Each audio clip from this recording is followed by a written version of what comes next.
I'm going to be showing you exactly how I would make my first $1,000 online if I was starting from scratch.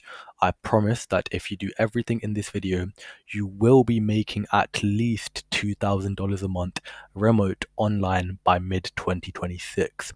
And I should definitely be charging for this information, but I'm giving it for free because I would have loved a guide like this when I was younger.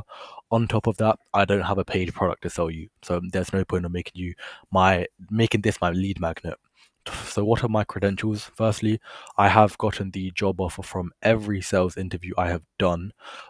This in the last 2 weeks, I had to turn down I think 4 job offers, and I also get emails like this from sales job recruiters. If you can read it, it says they are lucky to have you, and this is a woman that puts over 100 people onto amazing sales jobs. On top of that, if you want to see if I'm legit, check my Instagram. I do post helpful sales content on that. I don't know many followers, but I will do soon. On top of that, I have a network of people in sales, people who have been sales managers, people who have spent thousands on courses, who are making 10, 20, 30K a month. And they also have given me a lot of advice, which I'm going to be adding a lot into this video. I'm pouring my heart and soul into this video. It's going to help you, I promise. This is the contents. Is like read through it, pause the video, read through it. You're going to go through everything you need. Okay, now what are prerequisites before you try to make money online? Firstly, have a laptop, have a PC. If you don't, please just get a normal job and save up for one. That's gonna save you a lot in the long run. Speak fluent English, have a good internet connection, and have big goals. There's no point of getting into the online space if you're not trying to make 10, 20, 30, 40, 100K a month in the future. On top of that, I forgot to mention, you want a good microphone, or even this is a gaming headset and it works. A microphone, a good camera, or at least use your phone camera, and you're chilling. Most of you already have everything. I know you probably play Fortnite, you have a mic, just find a way to connect it to your PC. Now, why are you going to make your first bit of money in sales? Firstly, if you don't do sales, what could you do? You can have your own agency, you can have your own dropshipping business. But problem is, there's a lot of things that go into something like having your own agency, having your own business. You need to learn management, you need to learn marketing, you need to learn fulfillment, you need to learn offer delivery, how to retain clients. And you don't know any of that. You're starting from scratch. So instead, you could just pick one of the skills that a successful business needs and just start from there, and then slowly start stacking your skills up. Why do I think sales? Because you know the famous quote, a man who learns to sell will never ever ever go broke. Also, don't do trading. Now, do I think you can make money from trading? I don't know. But the reason why I say no trading is because if you're the best trader in the world, a lot of that isn't really going to translate into a business model that you start. Whereas if you're the best salesman in the world, that will definitely help you in any business model that you choose to start. Now, let's start from scratch. How do you find good sales jobs? Firstly, if I had no money, I would join sales school and Facebook groups. You're probably going to ask me, Abel, which groups should I join? Find them yourself. Search on Google appointment setting sales school groups. Join all of them. Search on Google Facebook appointment setting slash sales slash high ticket sales groups. Join all of them. If I can, you can. Now, there's going to be a lot of decent jobs on there. If you want to find legit proper jobs, I'm not sponsored in any way. I recommend this platform called Rep Select. It's like $15 a month, but I tried it. I recommend it. I put my friends onto it. I think it's great if you have that money, and I think you probably will. If not, stick to school and Facebook groups. Now, if you want to find amazing jobs, I'm talking. I hopped off an interview and they were paying $6,000 as a base for the first 2 months of the job. I'm not joking. And that I actually found those jobs in pipelines. Now, what are pipelines? They're recruiting services. So they're companies that get paid to hire and train up good talent and install it into other people's businesses. How do you join pipelines? I don't know, search on Google online sales pipelines. On top of that, Rep Select did have a couple good pipelines. So you'll find amazing jobs like that. Now, another good thing that I recommend is just have a good accent. Ideally have an American accent or a UK accent and speak English fluently. There was once this one guy, he texted me on Instagram and he said, Abel, I'm finding it really hard to find sales jobs. And I was giving him advice with his CV, with his cover letter, with all of that. And then he's like, okay, I took all your advice, I still can't find any sales jobs. Now, I asked him to send me a voice note of just a sales roleplay just so I can see where his ability is at. Now, when I tell you, I heard the thickest accent I could have. And I just told him, yeah, of course, that's why you're not getting phone setting offers. Look, I'm not here to be racist or rude or any way. I'm very privileged to have been born and brought up in the UK. It's by total luck I have a British accent. But if you are somebody with a strong Indian or African or, I don't know, like European accent, that's making it hard for you to communicate to people via speech, it's not over. Hope is not all lost. Just go into DM setting. Search in Google what DM setting is. Sales appointments in DM setting. Search in Google what they are. Go into DM setting if you can't speak proper English. Now, if you found jobs, you know what type of jobs you want to apply for. What do you add to your CV? Here's what you don't add: a picture of your face. There'll be subconscious discrimination, your academic education. If you're in the UK, nobody in the sales industry cares about your GCSEs or A levels or irrelevant work experience. What do I mean by relevant? It's what you think is irrelevant. I'm sure that working as like an assistant chef in McDonald's, I don't think it will be that useful in your CV unless you can find a way to spin it around, on which it might be. Now, what should you add in your CV? Firstly, make it 1 page long in a PDF format when you send it to them. You don't want any Google file that will be messed up when they open it on their computer. Titled well. What do I mean by this? The title of the PDF should be just your full name and then resume and then maybe the year. Nothing else. I've seen somebody, it just said resume. And then if somebody opens the file and then it goes back onto their computer, how do they know it's yours? It's just the small things that matter. Now, when you are listing your experience on your resume, I like to organize it into 3 bullet points, okay? The first bullet point is going to be your context. This is going to be just a description of the job, what you did. Now, the second thing is action. This is going to be what you did on a day-to-day basis, what you did when you were inside the role, all of the responsibilities you had. Now, the third thing is going to be the results. Ideally, this is going to be numerical, tangible results, such as cash you collected for the company, how many dials you did, and if you have those 3 bullet points in every single job description you do, that's very, very good. And then obviously include the month and the date that you started and ended working at that company. Now, when I mean you need relevant experience, what I mean you need experience either in the online space or the sales space that you can write in your CV. For example, I did video editing for a bit. I mentioned that in my CV. Why? Because I said it taught me on how I could outreach and prospect clients and cold email them and close them on Google Meets calls. What are that? That's all selling. Moreover, I did copywriting for a bit. What did I learn from that? Copywriting is just sales on paper, and I learned how to talk to clients on Google Meets calls. And you see how these weren't sales jobs, but I found a way to spin them to make them sales related. Now, what is the ChatGPT method? I use it. Basically, if you don't know what to write in the 3 bullet points for a job, what you're going to do is you're going to get your trusty mic, go onto chatgpt.com and say, hey, these are the 3 bullet points I want you to organize my notes into. I'm just going to blurt about what I did in my job. And then just spend like a solid 5 minutes talking about everything you did in the job, all of the results you made for the job. And boom, ChatGPT will come up with good ideas. Don't copy it because it's obvious that you use ChatGPT, but take inspo from that. Make it easy to read, keep it concise. Again, you want everything at like I think 4th grade reading level, because you just don't want to confuse them. You don't want to mislead any of your interviews or employers. Now, in most sales jobs, if you send your CV, you will also, including or as an alternative, have to send an introduction video. This, take it on Loom, okay? Take it as a Loom video, Loom. Use the app, download it, it's free. Now, when you record it, firstly, wear professional shirt, be professional, either a button-up collared shirt or like a plain white t-shirt.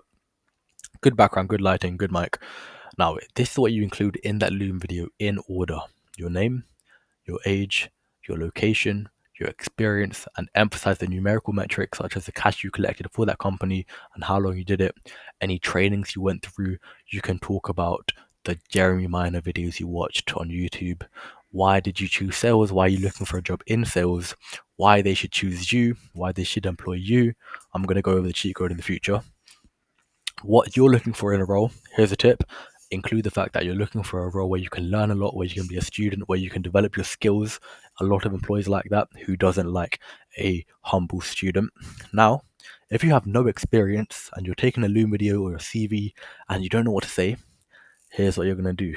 You see, let's go back. You see how I said I would start by joining sales crew and Facebook groups, but the best jobs are going to be in pipelines. If I had no experience, I'm sorry, but you're not going to get the jobs in pipelines because there's people with decades of experience applying for them. You're going to go to the shitty school communities, and there's going to be 15-year-olds with marketing agencies who are hiring people, and you're going to join their jobs. Are you going to get paid well? No. Are you going to is this company going to be structured really well? No. But what's the benefit? You get experience, you get reps under your belt, you have a way to, you can even document that process.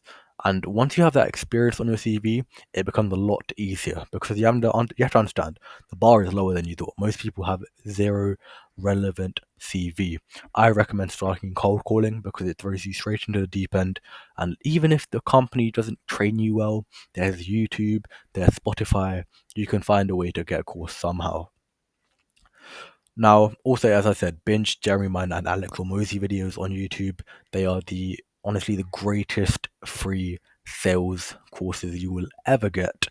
They shouldn't be free, and they will make you a lot better. And on top of that, you need experience, not money right now.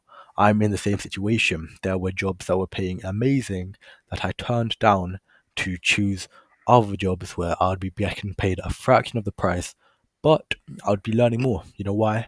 Because until you're 30, you should never choose a job that pays well. You should only choose a job that's gonna make you learn a lot. That's a piece of advice. Take it. Now you send your Loom video, you get into a group interview stage, you're all done. Here's what you need to do. The bar is lower than I thought, okay? Let me tell you.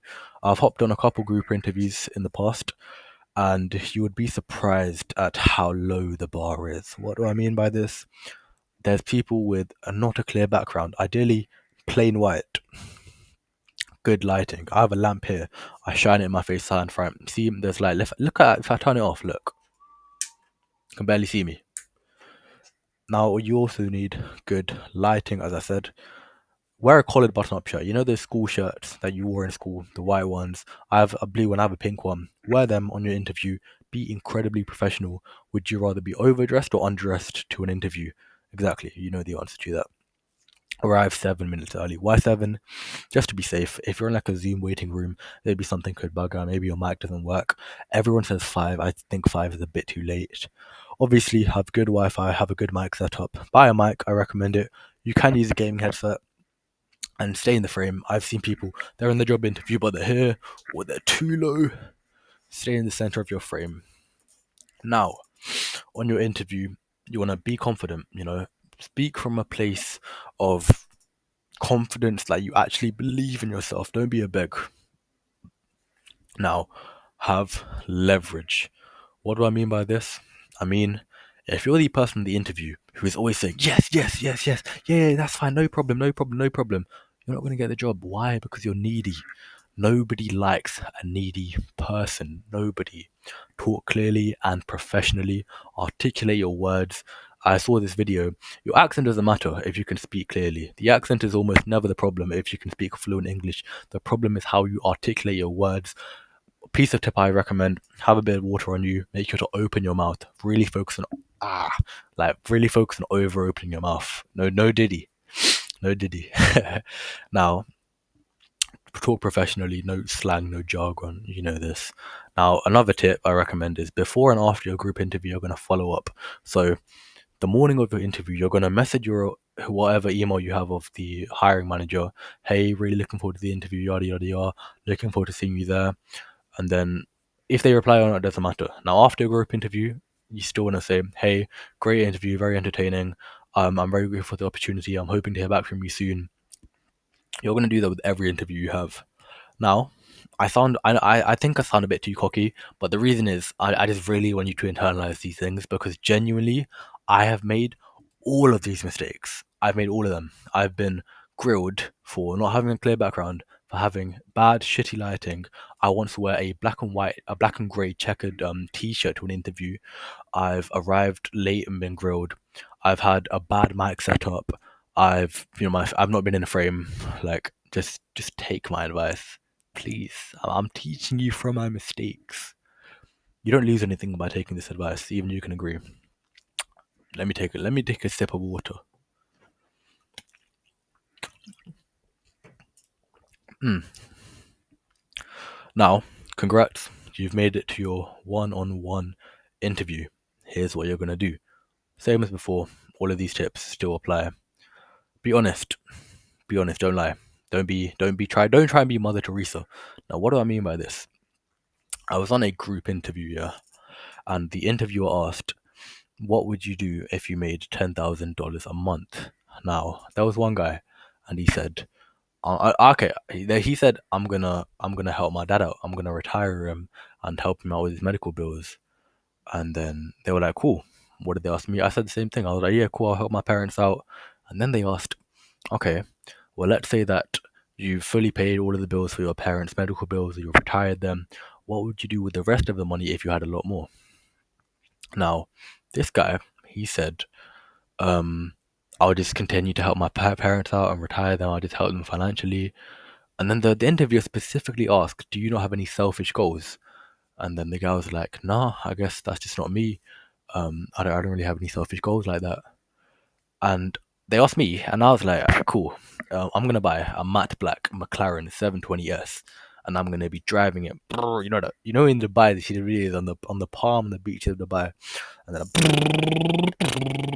I'm gonna be like that. Trust." And I told them that. They were giggling a bit, but you have to realize, in the online space, everyone is very hungry because you can make a lot of money. This isn't a corporate job where they're looking for Mother Teresa's. So, oh, yes, be honest. Yes, be kind. Be nice. Be genuinely honest. Don't try and be a Mother Teresa. If you have goals, if you have big things you want to buy, say that. Say up front. Say, I want to make 100k a month. I want to buy a Ferrari.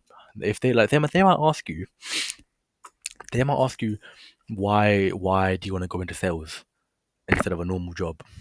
Be honest. I was saying sales is one of the few careers where I can actually make 100k a month, where that's possible. You know. So be like ruthlessly honest. There's no point of lying in it. Black McLaren. That's why I wrote that. They're gonna try and put you in sticky situations. They're like in the nicest way possible. They're like a girlfriend in the sense that, you know, your girl will give you shit tests. They'll try and test you and see how you're gonna react. That's an interviewer's job. They're gonna like really pressure you and see how you react. The worst thing you can do is get emotional. You know, just be honest. If they put you in a sticky situation, you wanna be frank about it, confront it head on. Don't try and move your way around it. Like there was this one guy, that same guy in the interview actually. I don't wanna thingy like flame on him, but they asked him, how much money does your dad's hospital bills cost, and he said $2,000 a month. So they said, okay, then why do you want an extra $5,000 a month if you don't have any selfish goals? And they put him on the spot, and he was just like, I don't know, I just do. Don't do that. Don't do that. Like they're gonna put you on the spot in the interviews, especially if they're really good jobs. Why? Because because they're good jobs. Again, there's jobs that they'll literally pay you $5,000 a month and put you on the progression to becoming a closer, which can even make $20,000 a month at that company. So of course they're gonna be picky. They're gonna be selective. Now, here are three questions. Okay, another thing. If you, again, how I said about having leverage, you want to move as if you have multiple job offers. So you don't want to be at a place of desperation. Another way you can do this is by asking questions. Whoever asks the question controls the conversation. Remember that. Here are questions I like to ask. Firstly, how much revenue has a company generated? I have found in my personal experience that a company that's done over $15,000 a month in revenue can be decent for a beginner setting job. And then if you want to go into a really good setting job that will pay you like maybe even pay you like over $3,000 a month, then ideally you want to look for companies that have done over 70, 80, or $100,000 a month. And then also a very important question is asking what the training consists of. So you want to ask about how many weekly coaching sessions they have, whether it's with a sales manager or the CEO. You want to be curious. You want to see, will I actually learn? Will I actually improve my skill set at this job role? And another thing I want to specify is you want to present yourself as the no ego student in all of your interviews. You always want to be very, very studious, and you want to present yourself like that, because all employers love somebody who's trying to improve. Why? Because it means that you got potential, and if you got potential and the company unlocks it, you're going to make the company a lot of money, and they know that.